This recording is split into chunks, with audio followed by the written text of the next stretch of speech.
बाबा बाबा थांबा थांबा. अरे हळू हळू हळू, काय झालं? मी सगळीकडे शोधलं पण मला मिळतच नाहीये. काय मिळत नाहीये? माती किल्ला बनवायला सगळीकडे टाईल्स बसून ठेवलेत. बाजूच्या कॉलनीत गेलो होतो, तिथले वॉचमॅन म्हणले की तुमच्या डोक्यातले दगड वापरा. बाबा मला किल्ला करायचा, आम्ही कसं करू?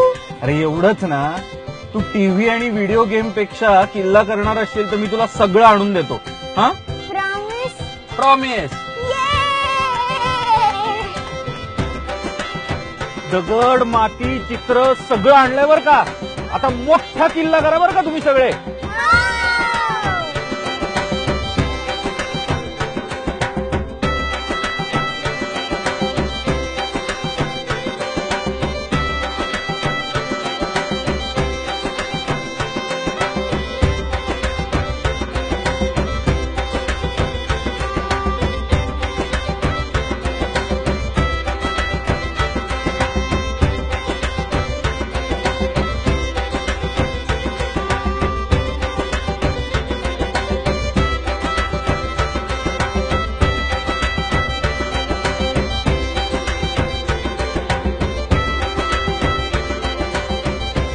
काय झाला का किल्ला?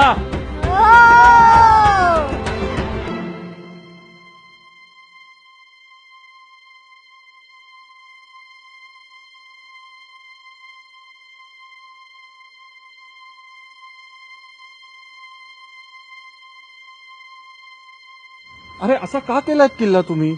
या बाटल्या, प्लास्टिकच्या पिशव्या, कचरा आणि ते बुर्जांवर बदाम काढलेत. अरे असा नसतो किल्ला. या किल्ल्यावर आम्ही गेलो होतो, तो किल्ला असाच होता म्हणून आम्ही तसा केला. यात यांची तरी काय चूक आहे? छत्रपती शिवाजी महाराजांच्या गड किल्ल्यांची आज जी अवस्था झाली आहे, त्यामुळे पुढच्या पिढीला हेच वाटणार की आपल्या शिवरायांनी असेच किल्ले बांधले होते. नाही, आता वेळ आली आहे आपल्यातल्या मावळ्याला जाग करण्याची आणि शिवरायांचं वैभव जपण्याची. चला, महाराष्ट्राचं वैभव परत आणूया.